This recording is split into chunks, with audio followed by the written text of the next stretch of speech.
Om Shanti, and hello to everyone. I have the honor of being asked to speak about Didi Manmohini, someone who has been with the Brahma Kumaris since the very beginning, and then she passed away in July 1983. And I was very privileged to know her from 1976, and I'd like to speak really about Didi's leadership. And I know that she would never use the word leadership or leader, because great souls never put themselves in any kind of position. But yet she showed leadership in so many ways. After Mama, who was with Brahma Baba, the founder, after she passed on, Didi then became the administrative head of the organization after Mama. And so she was really looking after everything and making sure that everything within the organization was working accurately and according to the godly disciplines or guidelines that had been laid out. And really one of her qualities was total accuracy. And Didi, as a leader, I think a strong quality of a good leader is to really want to make others into leaders. And this is exactly what Didi did. And I remember when I first met her, and I'd literally come to the headquarters, Madhuban, in December 1976, and coming into the courtyard, I met her and Dadiji. She's also passed on now, of course. And it was the way she looked at me that helped me to realize some potential that I had in myself, although I really didn't know how it would be fulfilled. But somehow her vision, or we use the word drishti, was able to penetrate deep into your soul. And she could really recognize the soul. And it's like she knew you from way before even this present birth that you are in. And that really made me feel very uplifted. And I felt it was a very almost mystical kind of moment.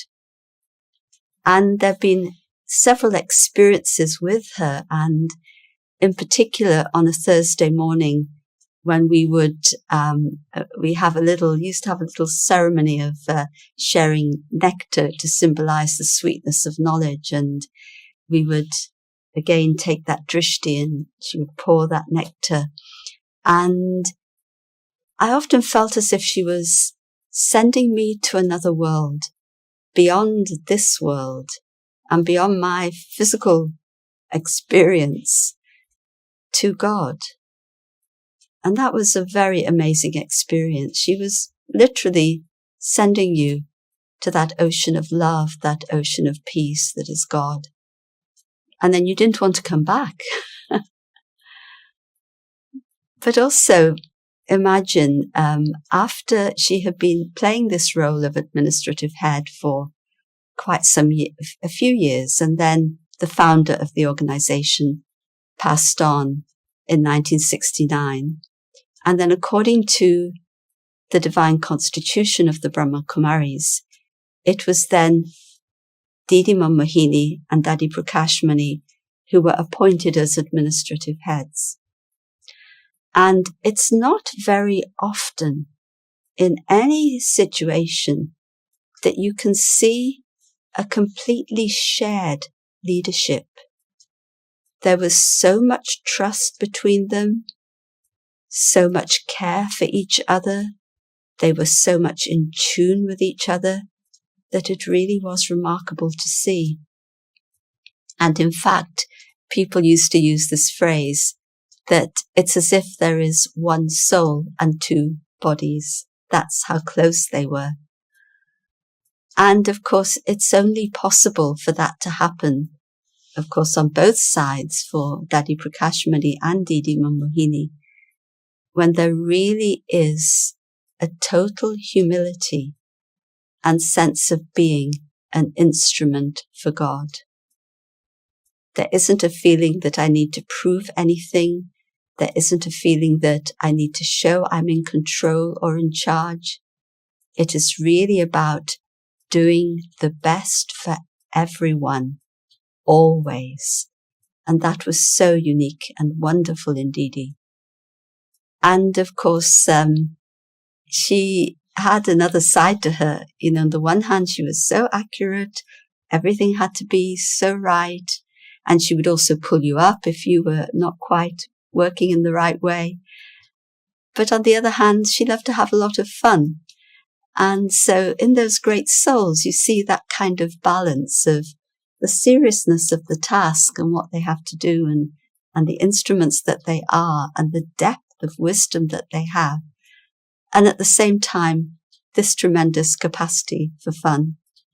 And I've probably told this many times, but she used to play musical chairs with us, and Didi had a limp.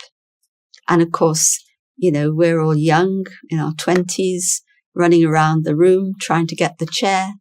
Didi would walk slowly. She would be limping. But because of her power of concentration, she always won musical chairs. And we knew she would. And she would want to play with us, play badminton with us. I don't know if she ever played cricket, but I remember the badminton. So that side, completely carefree, yet holding so much responsibility. And that for me is just so inspirational, that when your intellect is truly connected to God and you're doing what it is that God wants you to do, and you have that total awareness of being an instrument, then there's nothing to fear, nothing to worry about, and everything happens in the best possible way for everyone. So for me, Didi inspired me to move forward and to progress, just through her example, but through her vision of me. As I say, she could see things in me that I couldn't see, but also seeing that balance. I knew that it was possible that being an instrument, having responsibility, it was also something to enjoy. And in the last time when Didi was around, there's a photograph of her when she's going for her last operation. And of course, she must have known that she wasn't going to return. And these souls are so intuitive. They know, they understand. And yet she's sitting on that trolley, smiling away, carefree, because she knew at that time that her life is totally in God's hands. And so she was an example of complete faith and trust. So I'm so grateful to have known her and to have been able to interact with her. Thank you. Om Shanti.